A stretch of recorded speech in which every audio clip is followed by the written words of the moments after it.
Patriots of Era, Donegal fans and Kerry fans. Now to the big one. Kerry versus Donegal. North and South united, but this time united on the pitch of Croke Park. The GAA, the Grab All Association, or Gaelic Athletic Association, call it what you want. As a proud Kerry supporter, I asked the question that many of you are thinking this morning. Why can't ordinary fans get a ticket for this weekend's All-Ireland final against Donegal? We wonder, and then we hear about the hoolie held last night in the Gleneagle, where companies paid €800 a head to attend. Corporate hands sewing up ticket supplies, while grassroots clubs like those in North Kerry, in Knocknagoshel, Ballyhaig, Causeway, Artfirth get a handful of tickets. And folks, not even decent ones at that. Upper Hogan Nelly stand. That's what's left for the real supporters who built the GAA from the grassroots up. It's not right, folks. The GAA has become the Grab All Association, and it's forgetting the people who made it what it is. The small clubs, the parish volunteers, the children out in the rain with a ball in their hand, the very soul of the GAA. And if last week's hurling final taught us anything, it's this. We want Paddy back stewarding Croke Park. We don't speak Hindu. We speak Irish and English. This is Ireland, and our national games deserve respect for our culture and our people. Now, let's talk about the elephant in the dressing room in Cork GAA. What happened at half-time during the All-Ireland hurling final? Rumours are flying. Allegedly, that Pat Ryan, the manager, told Owen Downey he was taking him off, and that Robert Downey threatened to walk. That Patrick Horgan backed him, and a brawl broke out, and allegedly Darragh Fitzsimons tackled Horgan, and it all kicked off from there. Is this true? If it is, then Pat Ryan, the manager, must come clean with a statement. We, the fans, especially the Cork fans, deserve the truth. We travel the country, we spend our hard-earned money, and we carry the pride of Cork and our county jerseys on our shoulders every match day. The silence is an insult. They were so ashamed they didn't even have a homecoming. A disgrace for a county with such a proud sporting tradition. Cork, I've always said it, is the greatest sporting county in Ireland, and their supporters showed that again in Croke Park, outnumbering Tip fans 7-1. But even we see they were stitched up by the elites in the GAA headquarters when it came to ticket access. To the Cork hurlers, you should be honoured to wear the jersey. Save the fights for the field, not for the dressing room. And maybe, folks, after the Cork hurlers, when they threw a few punches in Croker, they've paved the way now for Katie Taylor, the Queen, to finally get her long overdue Croke Park moment. If boxing is allowed on All-Ireland hurling Sunday, let the Queen of Irish boxing now have her stage. Look, now to the big one. Kerry versus Donegal, North and South united on the pitch. What a game we have ahead. Jim McGuinness back in the final for the first time in 11 years, haunted by 2014.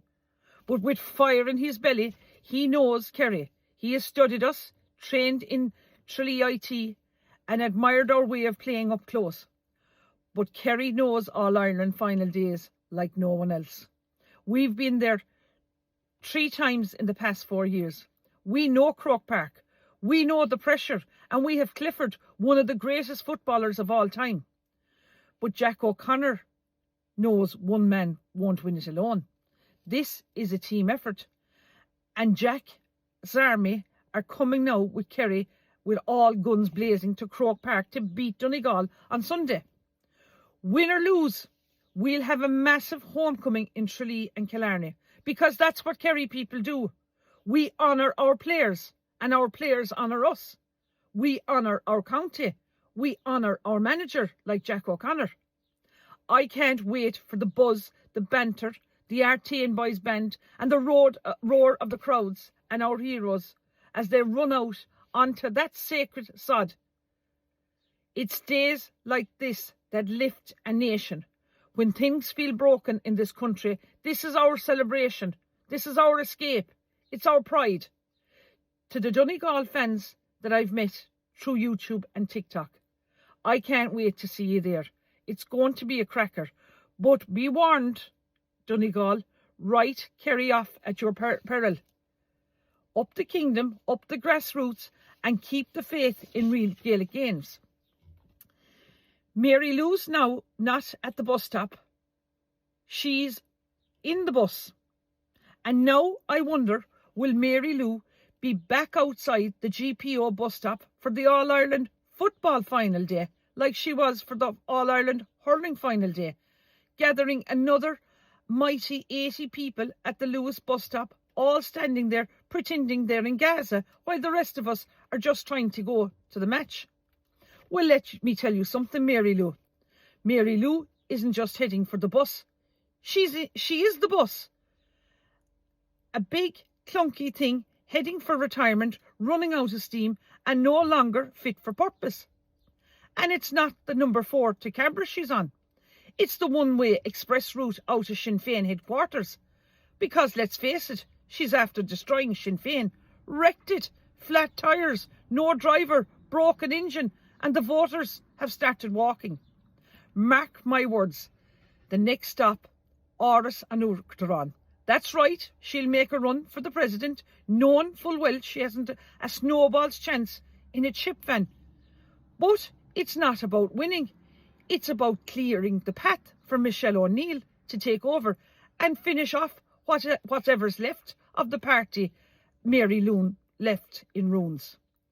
Do you know what finished it for me? Zoom calls during the locals. Mary Lou shouting at her own candidates like a headmistress with a clipboard. They were telling her about housing and costs of living, roads falling apart, but all she wanted to hear was Palestine. Make it your pitch, she backed. Make it your pitch on the doorstep.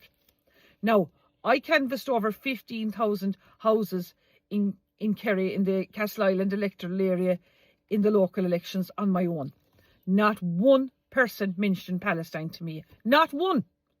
But I did hear from the likes of Mike Maloney down in Lyra Compon, worried sick about the main road outside his house that was built for an ass and cart in the 1870s and now trying to handle 40-ton Arctics.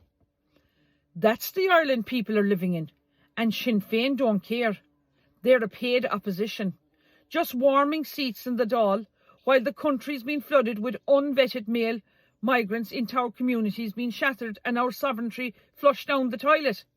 They don't want a united Ireland. They want Sharia law Ireland.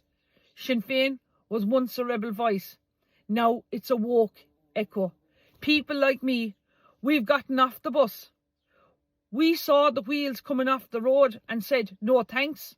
And while Mary Lou starts her journey now to nowhere, we're already building something real, grounded and Irish. Because Ireland is not a jumping ground. Ireland is not a slogan. And Ireland is not for sale. To the CEO of Kerry County Council, a message for you. A whistleblower from within your own ranks has come forward to me with deeply troubling information. What I've been told about amounts to nothing less than a scandal of a national significance, rooted in betrayal, greed and a shocking disregard for the very people this council is supposed to serve. This concerns the South Kerry Greenway projects. Farmers, honest, hard-working men and women who have stewarded their land for generations are now being blocked from assessing their own property. Roadways have been constructed across land without their payment and without their consent and without so much as a conversation.